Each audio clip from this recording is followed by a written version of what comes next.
Bueno amigos, como siempre estamos listos a esta hora en la semana para hacer contacto con Berlín y la Deutsche Welle a través de Juliana González, corresponsal política de este importante medio de comunicación. Juliana, qué gusto darte la bienvenida después de varias semanas, un placer. Así es, para mí también es un enorme privilegio, Eduardo, estar nuevamente con ustedes a partir de hoy. Bueno, Juliana, la situación del COVID nos compromete a estar permanentemente en revisión y fíjate qué informaciones tan interesantes, ¿no? El Reino Unido está anunciando un plan de vacunación, así como también Rusia. España ya anuncia lo que serán las medidas de restricción para la circulación en espacios públicos, tanto en Nochebuena como para despedir el año. Es decir, Europa, bueno, quiere seguir avanzando cuando incluso se ha hablado de una tercera ola, ¿no?, del coronavirus. Así es, Eduardo, es una situación bastante compleja porque se presentan varios fenómenos en paralelo. Uno es el que mencionabas, los anuncios recientes de esta efectividad de 2 de las vacunas, por supuesto, generan muchas esperanzas, generan muchas expectativas en un ambiente también marcado por el cansancio, por el agotamiento, por ver que esta pandemia finalmente no se termina, también marcado por esa segunda ola que vivimos aquí en Europa, donde si bien las cifras han rebajado un poco en el último mes con todas estas medidas de confinamientos parciales, como se les llama, por ejemplo, a que la vida continúa prácticamente normal, salvo las actividades de ocio, las actividades culturales, toda la escena gastronómica que permanece cerrada en muchos de los países europeos. Estas tasas no terminan de bajar lo suficiente para que bajemos realmente la guardia. Entonces hay una situación a nivel, digamos, psicológico complicada, que es el cansancio, la llegada del invierno, donde todo es más oscuro, más frío, un año bastante difícil, marcado por las incertidumbres, al mismo tiempo una luz esperanzadora que significa esta vacuna, pero también hay que mencionar, Eduardo, que aunque bien Reino Unido es el primero en el mundo, digamos, occidental en lanzar una campaña masiva a partir incluso de la próxima semana de manera voluntaria con estas vacunas de Pfizer y BioNTech, lo cierto es que Europa como tal, la Agencia de Medicamentos Europea, se muestra bastante escéptica, y es que apenas el 29 de diciembre se va a hacer la reunión extraordinaria para evaluar si realmente esta vacuna es tan segura. En paralelo, por supuesto, los países trabajan a toda velocidad para crear centros de vacunación masivas. Wow, tú lo has definido muy bien. Hay una simultaneidad de circunstancias que se intentan manejar. Ahora, pasando a otro tema, Juliana, especialmente sensible para quienes estamos en este lado del mundo, para quienes estamos en países que no son precisamente desarrollados, el tema del medio ambiente, de la sustentabilidad, de ciudades inteligentes. Háblanos del Acuerdo Verde que intenta impulsar la tecnología sostenible y la energía renovable. ¿Cuáles son los países, cuáles son las sociedades que andan en este propósito?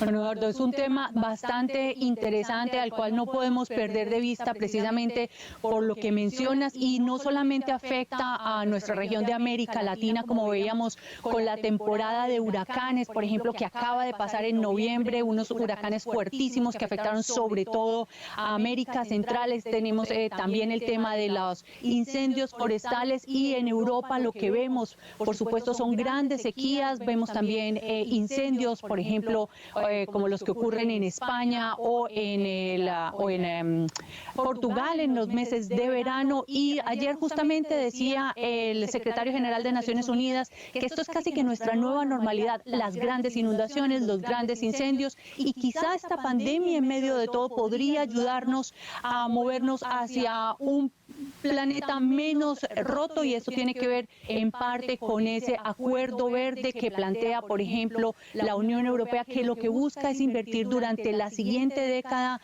1 billón con B de euros en planes de energías renovables. Es un plan bastante ambicioso que busca estimular, por supuesto, la producción de las energías eólicas, la de la energía solar, y una muy nueva que es la energía producida a partir del hidrógeno, es decir, usar los recursos de las aguas para poder producir energía. Sin embargo, hay voces críticas también porque es que en el papel esto suena muy bien. Una consultora estableció los costos y las oportunidades que genera esto y son bastante altas. Por eso digamos que hay un mensaje de optimismo en medio de todo, pero será una inversión grande, Eduardo, que no solamente va a pasar por el tema de apartamentos o casas más inteligentes, con techos de paneles solares, sino también toda la transformación que es dejar de lado las energías fósiles, como es el caso del petróleo, por ejemplo, y del carbón, para invertirlos en empresas que generen, por ejemplo, baterías eléctricas para los autos. Esta es sin duda la industria a la que más quiere apostarle Europa, también por esa tradición en el mundo de la fabricación de automotores y que está bastante rezagada en comparación con la China. Te escucho, Juliana, y me pregunto, ¿cuánto de la teoría y de la propuesta podrá traducirse en resultados cuando sea llevado a la práctica? ¿Cómo lograr los necesarios consensos? Porque es bueno que el planeta ande en esta agenda de futuro, de visión, pero cuán difícil o compleja y larga podrá ser la brecha para que estos proyectos se puedan materializar y con qué nivel de inclusión, ¿verdad? Ese es el gran punto, ¿no? Sin duda esa es la pregunta del millón. En América Latina tenemos grandes recursos y necesitamos también un cambio en la visión, porque normalmente hemos asociado todo el tema del progreso con las grandes chimeneas, pero también estamos viendo no solamente, digamos, este plan ambicioso que tiene la Unión Europea de convertir todo el continente para el año 2050 en una neutralidad climática, es decir, que las emisiones producidas por los buses, por el transporte público, por las fábricas, se compensen de alguna manera, que no generen más gastos para la sociedad. Pero también vemos, si ponemos atención, Eduardo, un movimiento similar en los Estados Unidos. Esa es por lo menos la promesa del presidente electo Joe Biden de apostar a la industria verde como una salida a la crisis económica que ha producido esta pandemia del coronavirus, pero también a todos estos males que venimos arrastrando producto del cambio climático generado por nosotros los humanos. Juliana, qué interesante escucharte. Y al escucharte sobre este tema en particular, estoy recordando todas estas escenas que vimos a propósito de la cuarentena masiva en el planeta durante este año, de lugares verdes recuperándose, de animales que aparecían donde nunca se veían, de las cristalinas aguas de Venecia, de los delfines. Ojalá que todo el terreno que en materia ambiental pudo haberse resarcido, pudo haberse saneado, oye, no retrograde nuevamente con la vuelta a las actividades progresivas, ¿no? Ojalá que bueno, esto nos deje algo de importancia, ¿verdad?, en materia de elecciones. Juliana, ha sido un gusto como siempre. Me alegra escucharte, verte, así como los seguidores por radio y por televisión en esta parte del mundo. Un gran abrazo. Lo mismo para ti, Eduardo, y de nuevo repito, un gran placer poder compartir este espacio contigo y con todos ustedes. Espero verlos la próxima semana. Saludos a tu equipo. Gracias, Juliana González, corresponsal política de la Deutsche Welle desde Berlín, Alemania. Hasta la próxima semana. Amigos, regresaremos en breve.